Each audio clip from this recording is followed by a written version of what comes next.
Now, Clara, I'm sure that you have seen this letter from the Attorney General to the Auditor General. Of course, you are Vice Chairperson of the CDD board, and there is a reaction from the CDD that literally says the Attorney General should keep his advice to himself. This is really bad.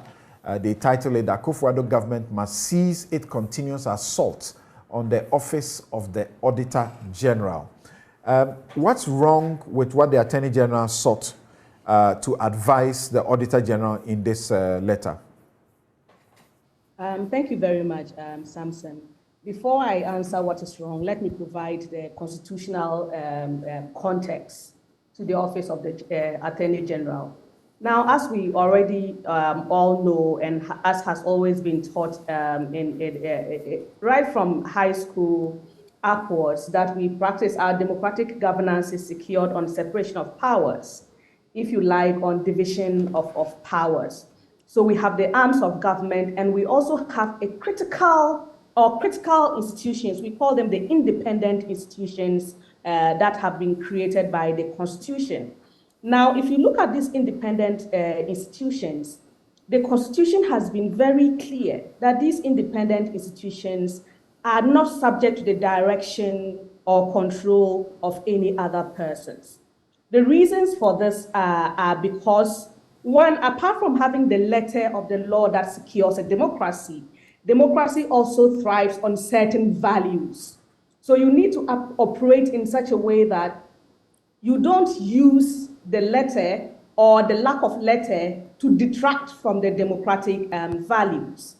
And also we know our Supreme Court has consistently held that when it comes to constitutional interpretation, we apply a broad and liberal approach rather than a strict and technical approach to interpreting the provisions of the Constitution.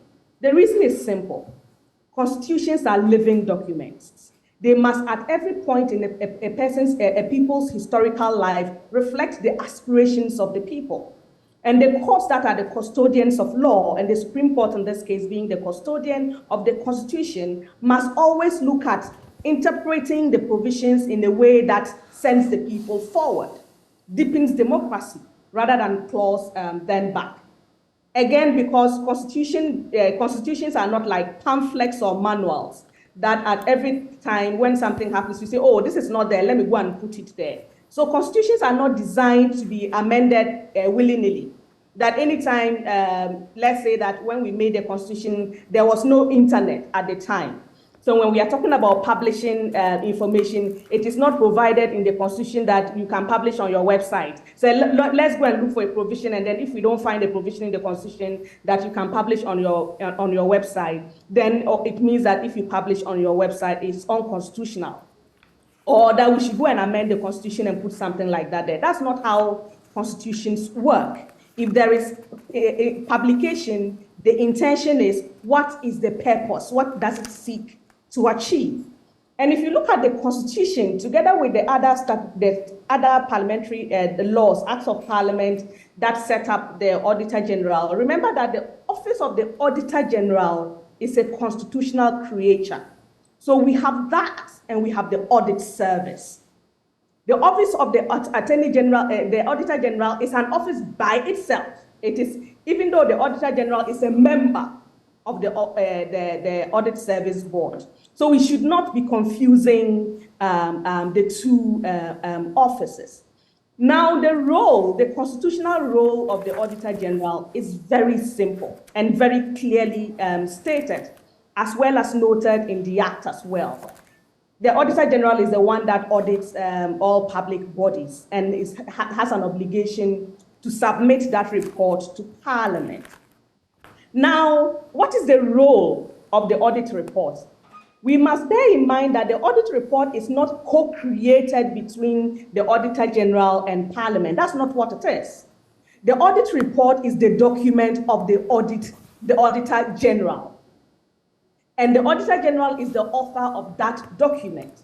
That document is not co-authored by Parliament and the Auditor General. And why is this important? This is important to steward the role of Parliament in the audit report.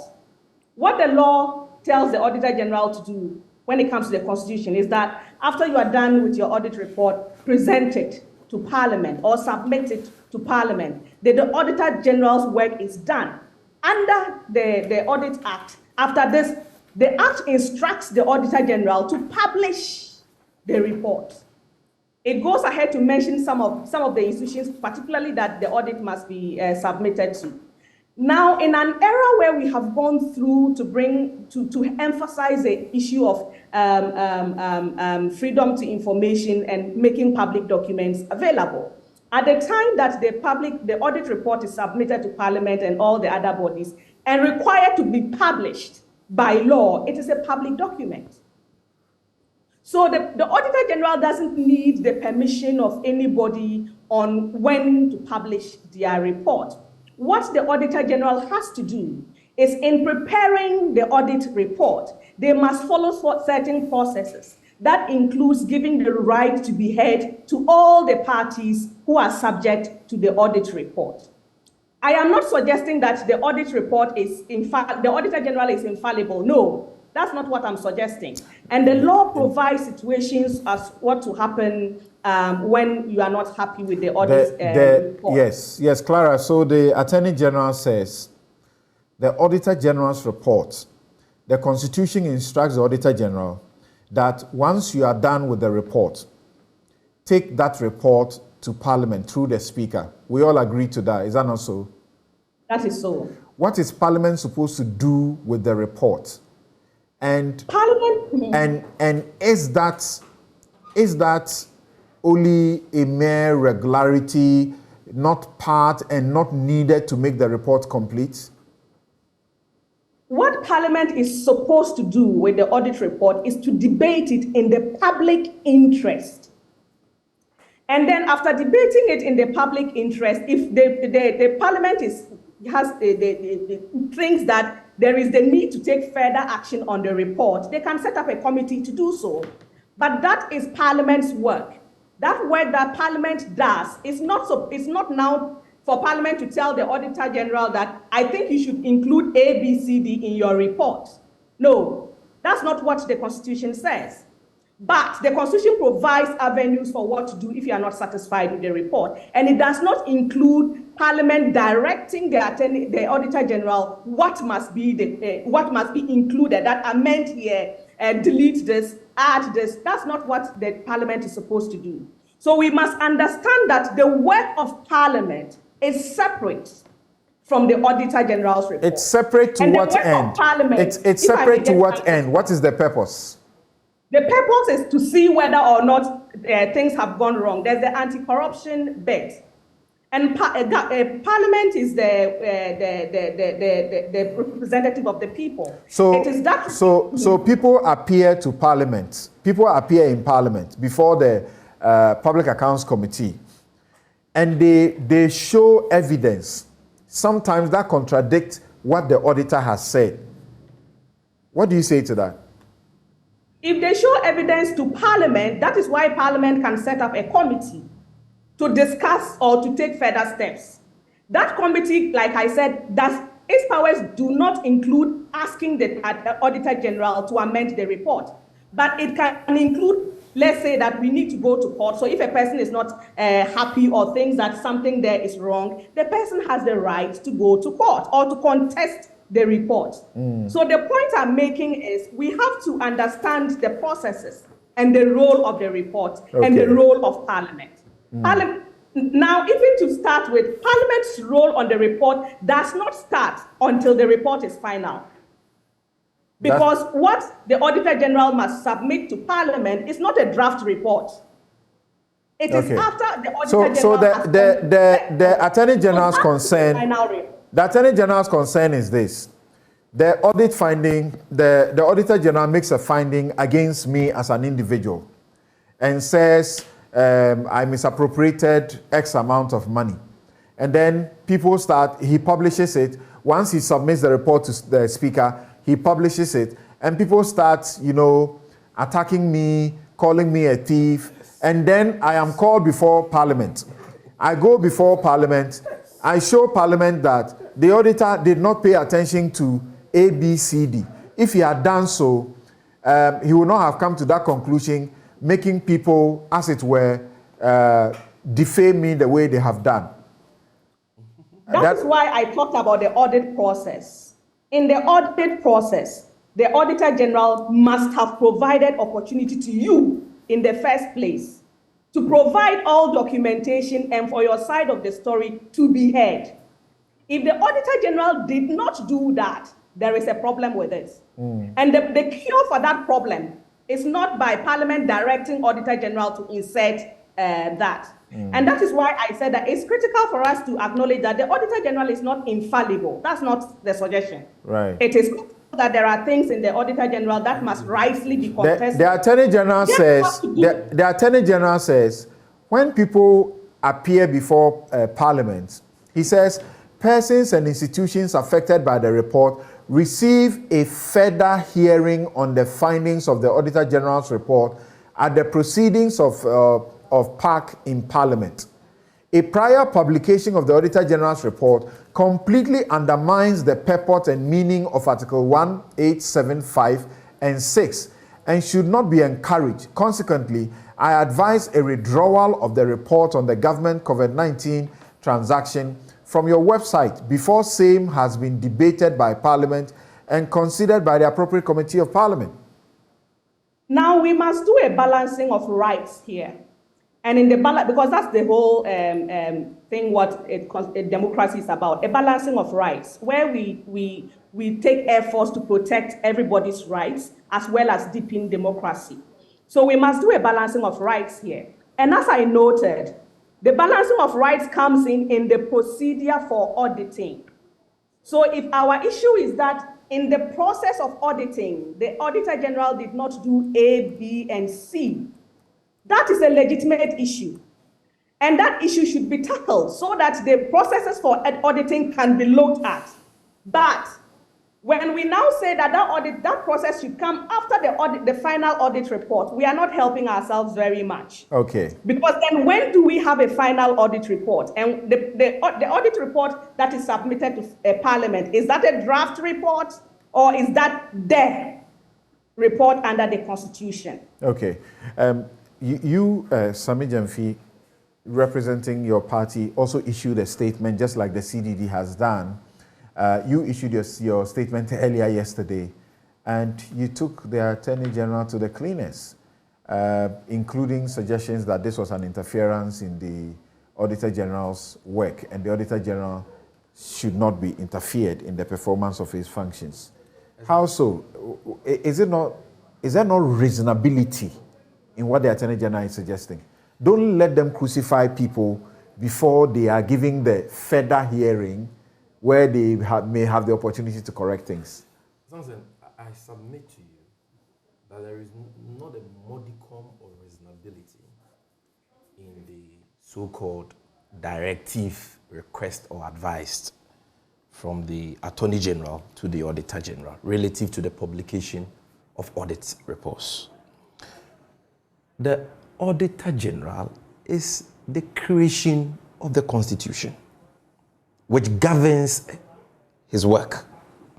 And the Constitution is clear that in the performance of his duties, he is not subject to the direction or control of anybody. The Attorney General is the principal legal advisor to the government, not the Auditor General.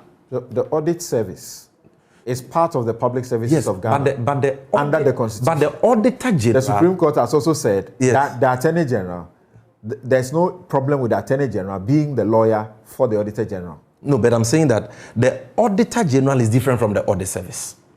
The Audit Service is not constitutionally independent and not subject to the control or direction of any personal authority.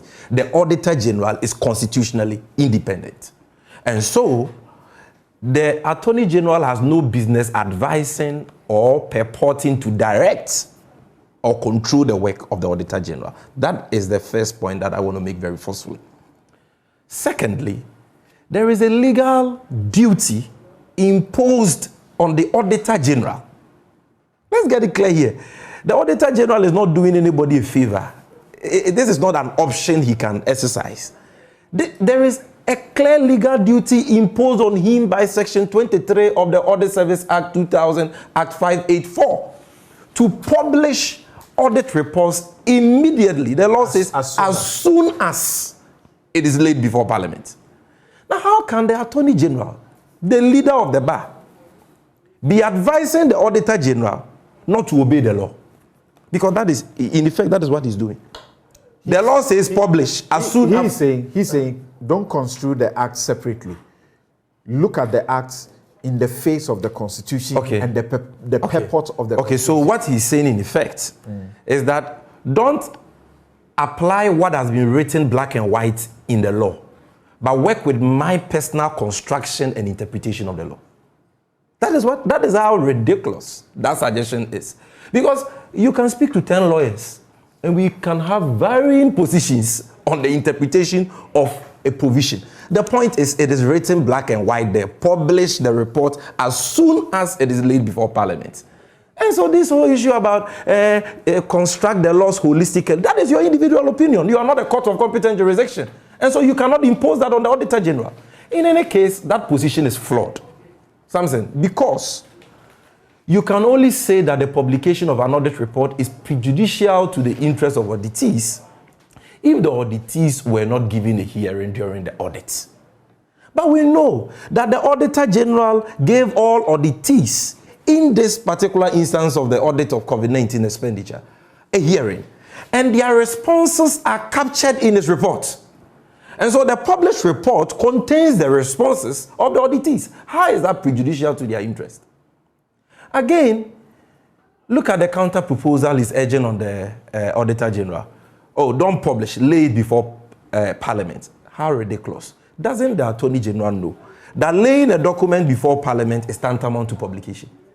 Because once the document is laid before Parliament and it is not marked confidential, it means it is a public document. Any citizen can access it from the table office or the Public Affairs Directorate or even from the Library of Parliament.